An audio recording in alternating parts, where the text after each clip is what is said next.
Thanks for having me back. I think I was sitting in a kayak in the farmyard last time I gave a talk, a presentation here to Nahar. Great group, great series, and the next talk, I guess in 2 weeks, is going to be fantastic. Diving where the purpose has worked all over the place and done a lot of great work for a lot of people in bringing awareness to maritime heritage on some of our more unique and engaged sites. This morning, I want to provide a presentation that some of you may have seen portions of, or if you were out in the hallway, you may have heard parts of at SHA this year in Lisbon back in January.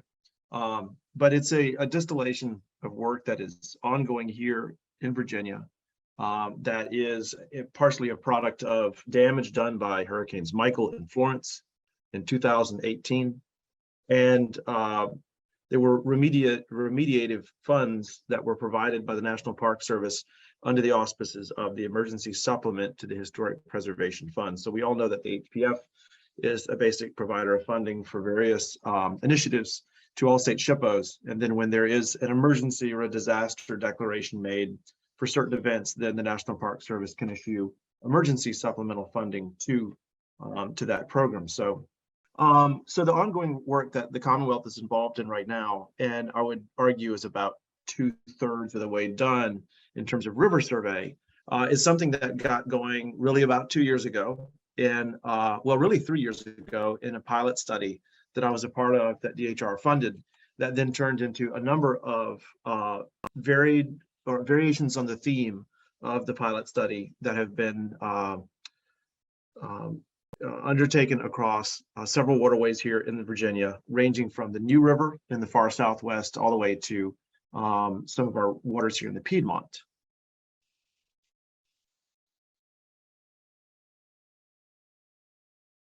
Okay, there it is. For some reason it was slow. For those of you who are unaware, the Virginia Department of Historic Resources, our basic mission is this: to foster, encourage, and support stewardship of Virginia's significant architectural, archaeological, and cultural resources. And I think I saw the number this week that we've got about 270,000 resources of various sorts, architectural, archaeological, that are recorded within our inventory system, VCRIS, the Virginia Cultural Resources Inventory System. But I always like for folks, especially out of state, to kind of let you know what Virginia is in terms of its maritime cross-section.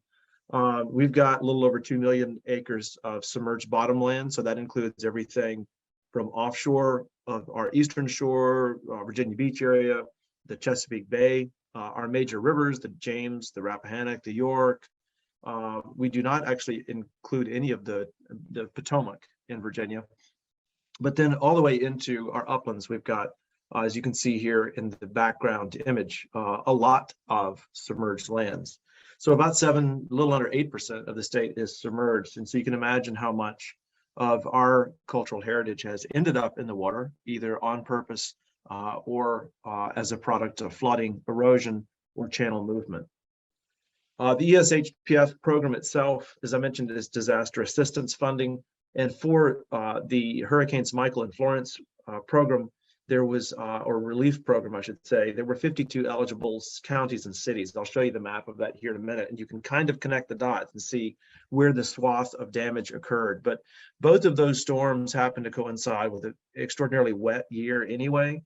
And so with already inundated and saturated soils, there was a lot of tree fall, there was a lot of heavy erosion, there was a lot of siltation. So one of the projects that this funding has actually supported has gone down along the Smith River to examine historically identified archaeological sites that have been identified in the 20th century, and go back and take a look at those and see, do they exist? Have they been covered over, or have they been damaged? And so that work has actually been very informative as to what happens when you have these sorts of repeated disasters and extraordinary energy placed on our sites. The ESHPF program was basically divided into a couple of categories. There was more of an architectural side and then an archaeological side. So in the survey and planning grants, that's where most of the archaeology ended up. And so we've done a lot of reconnaissance level surveys, including historic cemeteries and looking at about 93 linear miles of 5 rivers. So that's 3.7%, or a little under 4% of Virginia's river miles. That number is actually needs to be adjusted because we're in the process of adding or have added additional river miles to that. So it's probably closer to about 6.5% at this point. One thing that many researchers, as we well know, not that long ago didn't have access to or access to manipulate was LiDAR. And that's such an important tool in understanding landscapes in areas that are frequently impacted by high energy events like flooding. It's raining up here today. We've gotten about 2 inches of rain since this time yesterday. We haven't gotten that in a long time. And so you can imagine the amount of energy, sheer energy that's being put on the land just from this little storm. And the ESHPF funding has resulted in about 35 survey and planning projects, 8 of which are archaeological surveys. And those archaeological surveys, in some cases, are multiple rivers. So don't think of that as like 8 river surveys. Those are 8 contracts, basically. And that accounts for about a little over half of the survey and planning funding. This is something when I joined the DHR team a little under 2 years ago, that was just really coming online. And I realized what an incredible opportunity to experience this level of examination and funding for archaeological resources and riparian zones here in Virginia, really in the country, because it's not something that happens in everybody's career, to be frank. And so there are a lot of people that have been brought to the table and with different models to address these issues and hopefully get ready and be better prepared for future events. So one of the, as we all know, one of the ways to be prepared is establishing a baseline for what you have. You simply can't manage or protect or steward something if you don't know what the something is, or even what the potential for something is. And so results from our survey and inventory and site conditions provide that baseline. We do survey on water, in water, and then a lot of remote sensing, especially with LiDAR. And around rivers, you might ask, what good is LiDAR? You know, what are we looking for if that is a dynamic landscape?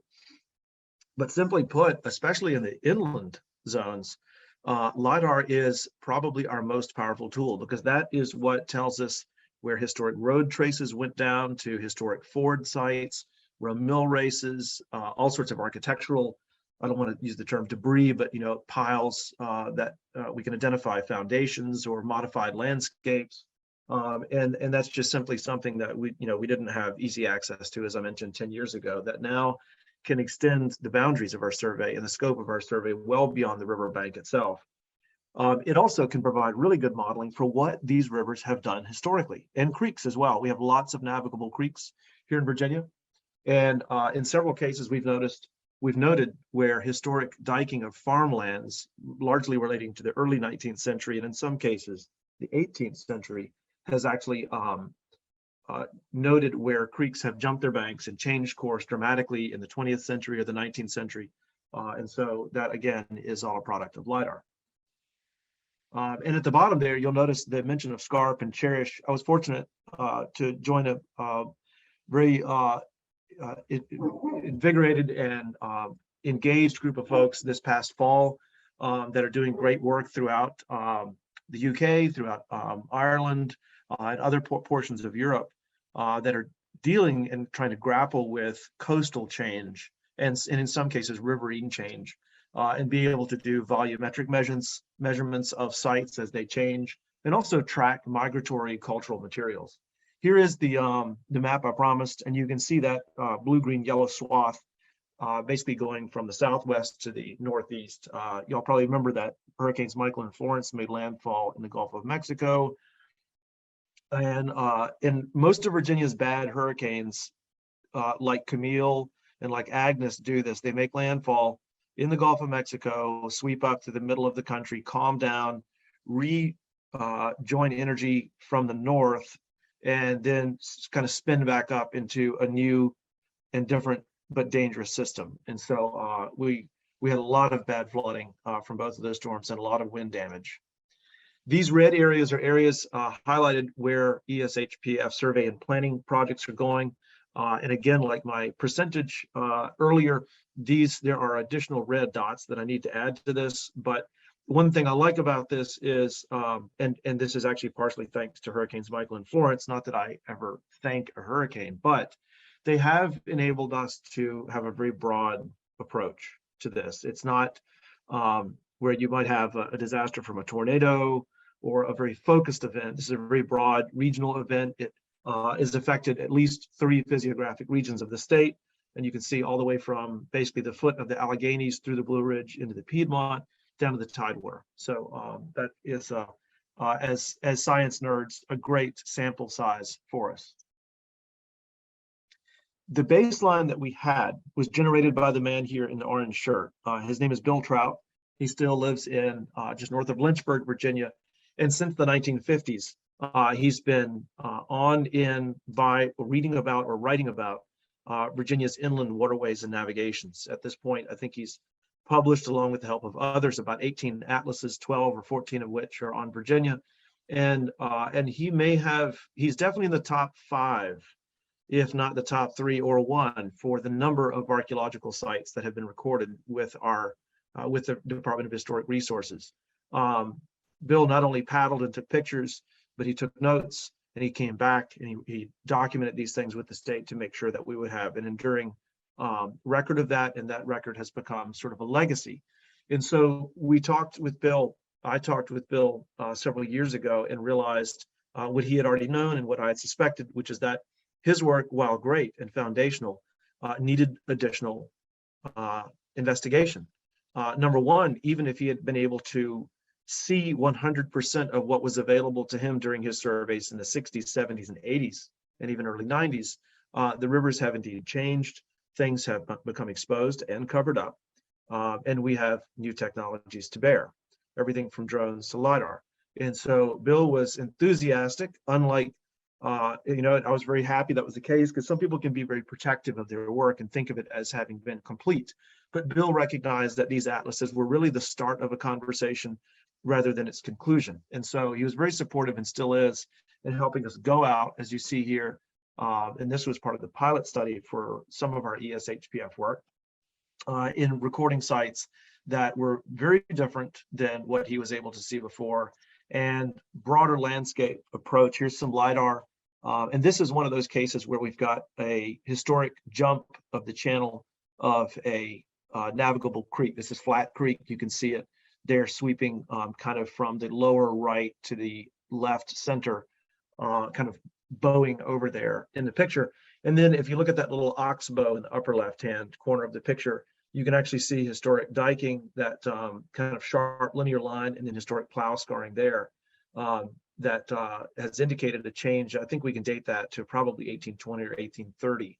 And if we went back and looked at the meteorological records for the time, we could probably identify the flood that caused that shift, and also caused the shift of several of the roadways, a ford, as well as impacted where the railway would end up. And so that big line kind of in the center of the screen is what would have been the Richmond and Danville rail line, completed by about 1851.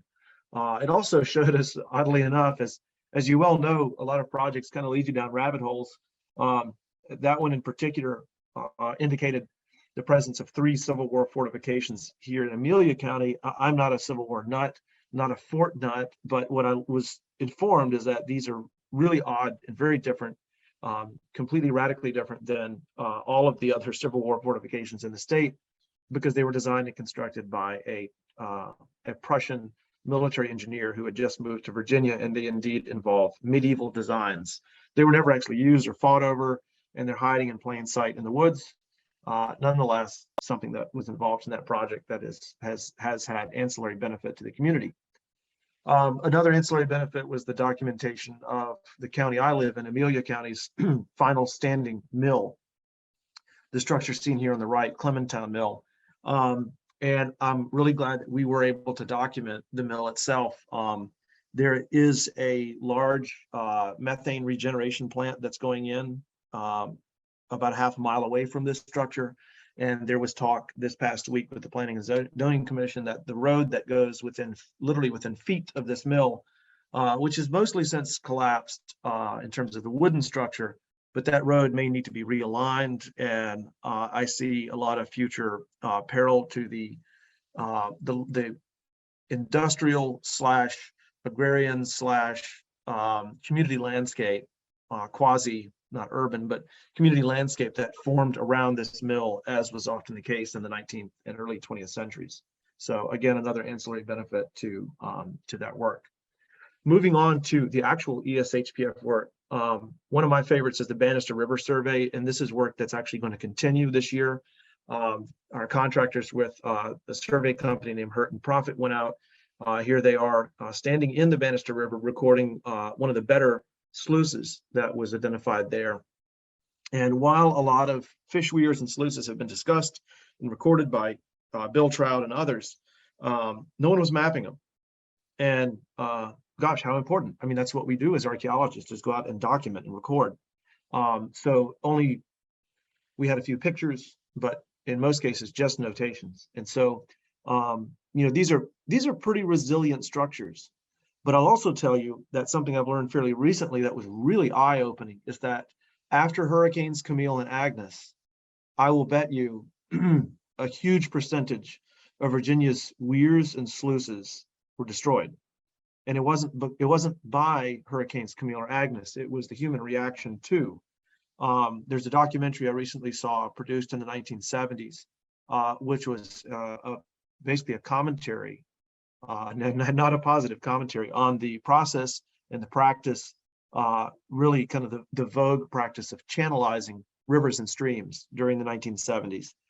This was a huge funding effort that was put forth by the federal government. States picked up on it, got very excited about it, and as you could imagine, the contractors who would perform the work were very supportive of that. And the very basic concept is, if you take a wider, shallower channel and you dig it out, make it deep and straight, then floodwaters leave your county really quickly and they don't flood the corn crops. That's great if your river is a mile long.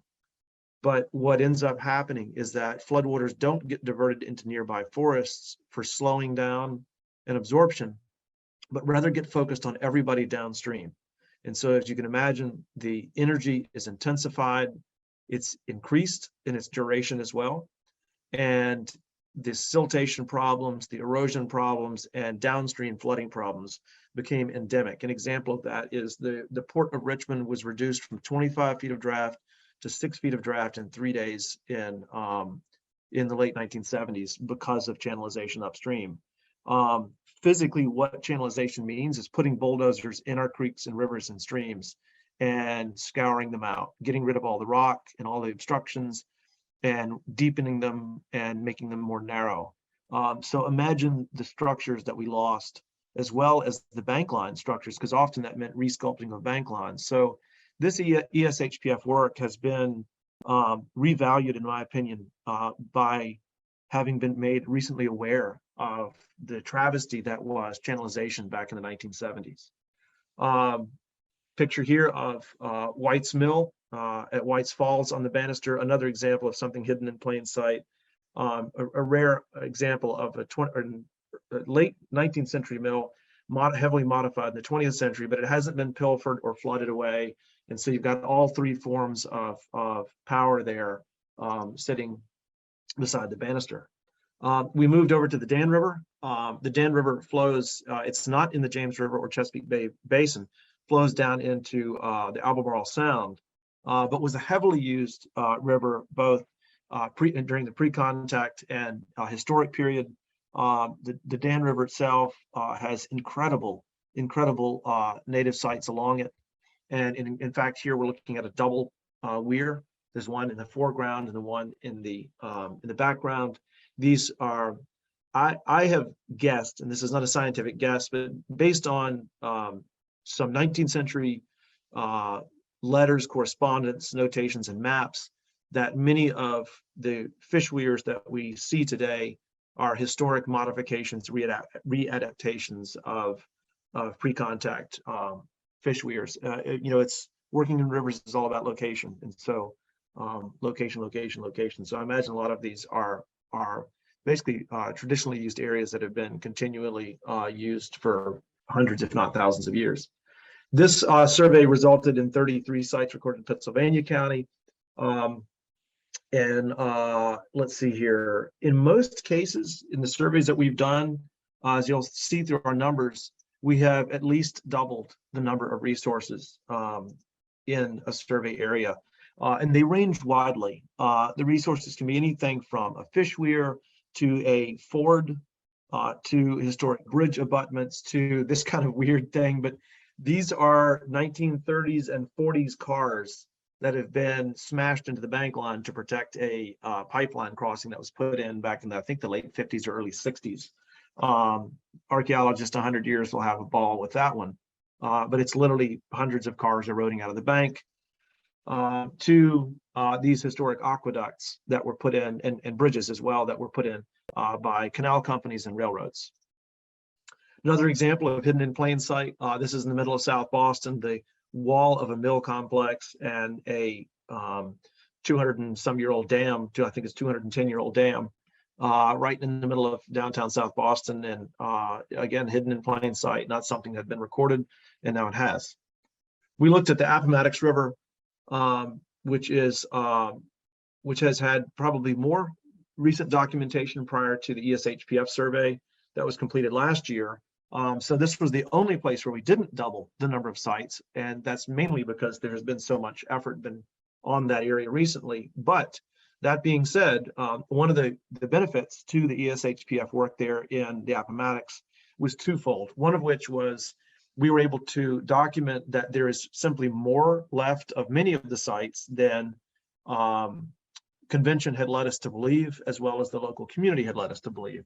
The site you're looking at here, Morton's Mill Upper Dam and Lock, built in the 1840s, was thought to not exist at all. We were told by the adjacent property owner, as well as folks that the Friends of the Appomattox, folks, that this used to be, but it isn't anymore. And you can certainly see here an original dam cribbing and a wall tumble, some of which is actually looking at damage from a Civil War attempt to explode or demolish the dam.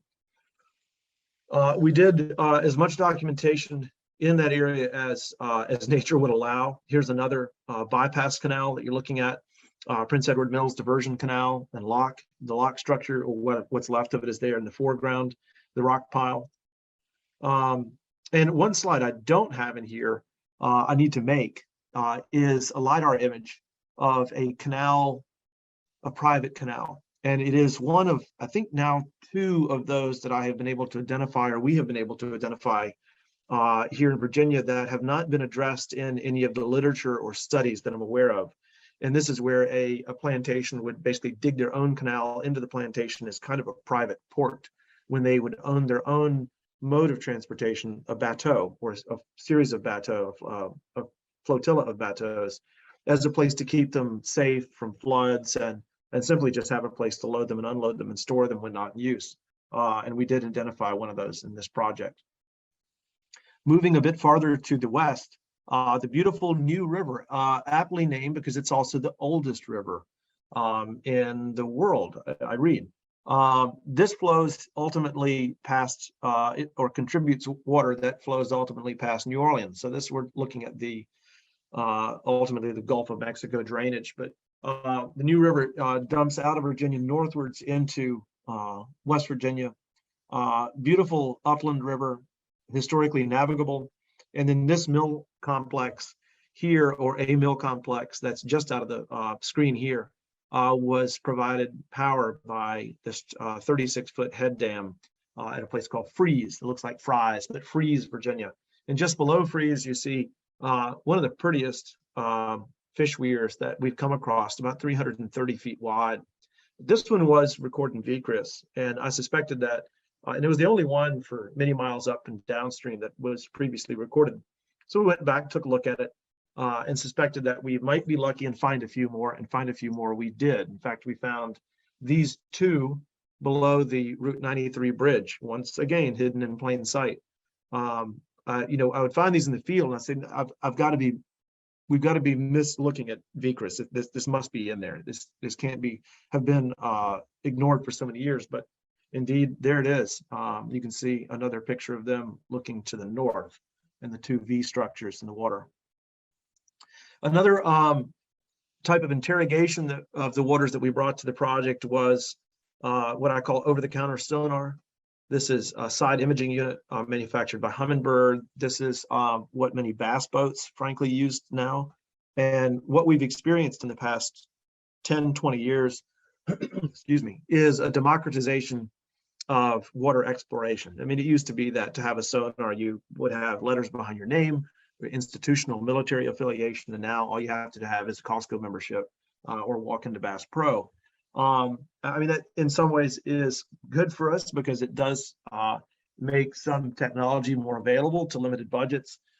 It also has, as I wrote in a paper several years ago, the potential for great destruction of sites, as it allows people with ill intent to find for personal profit sites for looting. So anyway, we mounted the sonar on a kayak and surveyed the areas above the dams. Obviously, we stayed within a safe distance away from the dam. But the concept here is what has happened when you dam historic sites. Dams tend to get put at historically or culturally significant places. So when you dam that up over the past 200 years, what has been drowned by those waters? And also what has been caught by those waters? That was a project that brought this concept to my forefront, was something that actually happened before I joined DHR, but I was brought into when citizens in Lexington, Virginia told me and told our regional archaeologist, Tom Klatka, there was, quote, all this stuff coming out of the river in downtown Lexington and what should be done. And they were kind of jumping up and down about it. So we went, and Tom and I went and took a look, and sure enough, this was a dam removal project that I'm very supportive of because it does a lot of good things. Number one, it returns the Maury River to its natural run of the river for fish, despite there being a fish ladder, an ineffective fish ladder you can see in the background, and historic fish ladder. But it does return the river to its natural state.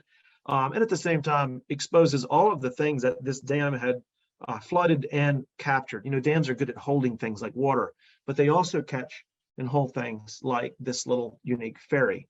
To my knowledge, the only intact or largely intact ferry, kind of a one-horse ferry from the Shenandoah Valley, probably built by a furniture maker or house builder, tongue and groove bottom. I would say it dates to the second quarter of the 19th century based on construction methods, techniques, and the fact that it's lodged up against an 1834 bridge piling, so probably postdates that. And actually, FPAN was very helpful in that project there at the Maury by helping us stitch together all of our drone aerial imagery into a site map that demonstrated. I take no pleasure in telling local folks that there's more to the picture. I mean, it's because the insinuation is that they missed things, but it's been a fact that anytime we're able to do that, it really is exciting for the local folks to realize that there is more history there. There's more intact portions of their cultural past to learn about and to steward. Here's an example of what we did with the sonar there in above the dam at Freeze, the Fields Dam. And so this is the sonar image of that. We didn't find any weirs or sluices in there, but you know, negative data is still data. This is an example of what the sonar, how the sonar images the bottom. You can see a rock shelf going across from lower left to upper right, a submerged tree there on the right-hand side of the picture, and then scouring of river bottom sediments there on the left-hand side, that kind of fish scale looking pattern.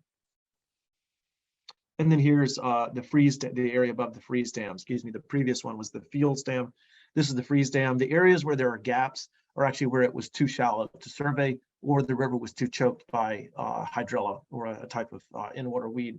And then you can see we obviously didn't get too close to the dam because that's too much of a sporting ride for me. This area here, let me take a quick picture, a quick step back. In the left-hand side of this picture, you'll see the cliff face, and there was a rock formation that came down to the water and extended into the water And here's a sonar image of it. You can see these big kind of pock marks. There's 1, 2, 3, 4, 5, 6, 7, at least 7 of them, maybe 8, and it could be as many as a dozen in that rock formation. And I was curious, we were looking at a rock formation below the Kerr Dam in the Roanoke River a couple weeks ago. And I've gone back and looked at this and wondered if this is cultural modification, either as a grinding stone or some sort of potential river map that was carved into the stone at a very conspicuous spot in the New River itself. So we have a lot more survey to do. This is just a little pinch of the data that we've been able to recover from the river survey. We've got river survey coming up on the Rivanna River, which is in the central part of the state, a very heavily historically or industrially used river for various mills and factories, and now is not something that most folks would guess has that sort of history to it. We also have an area of the James River coming up, additional work on the Bannister. I know I'm forgetting something, but lots more discoveries to be made and a lot more to learn for sure. So we've recorded, I would say at this point, a major portion. When you start talking about measurable percentages of a state's riverine waterways, I'm very pleased and, dare I say, proud that we've been able to, we have been able to be a part of this. It's incredibly important work. And as I mentioned, kind of a once in a career sort of opportunity to survey so broadly. And so the simple conclusion that I've been able to reach, and I think most of my colleagues have, is that these are, and this is not kind of brain exploding data, but it's something that's a constant touchstone we need to remind ourselves of. But these riverine areas are high density resource areas, and they're coupled with high energy zones. And so they're constantly changing. Unlike the site hidden beneath the plow zone or buried in the woods, these sites are literally excavating themselves. They are recovering themselves. And as we all know, they're also being destroyed and simply going away. So documenting them as they go away in some cases is simply what we have. I'll also say that there's a lot of riverine resources that we found that are very resilient. And so these are, for every time you lose a site, it's nice to know that there's some others that you think would have just gone away. How have they survived? But for whatever reasons, they continue to be covered, covered and excavated, but largely do remain. Kind of continuing on with the outcomes, we have additional threats because of the concepts of survivability, hardening shorelines and all of that, and responses to increased weather events and increased energy along our waterways. We have increased levels of human energy applied to the water as well. So we're revetting shorelines with riprap, with pilings, with wharf, with all sorts of things to harden our waterfronts to make them more survivable and more enduring. And so all of those efforts, as we well know, do have the potential to impact positively and negatively resources contained along and within our waterways. And most of those, a lot of those are probably go through the 106 process, but there are many that don't as well. So with that, I think that's what we've got for today. As I mentioned, we've got additional survey that's continuing, and we're kind of getting back into survey season. I don't think anybody's gonna be looking at the water for the next week with 2-3 inches of rain falling out of the sky today. But I would like to end by thanking all of the various groups that have so far been a part of the ESHPF work, starting, of course, with our primary funder, the National Park Service, and then all of these great folks and entities that have joined with us to help us protect and interrogate our riparian zones. So with that, I want to thank FPAN for having the Nahar series. I can't always attend as much as I'd like. Friday mornings tend to be busier than I want, but thank you for including us in today's Nahar talk.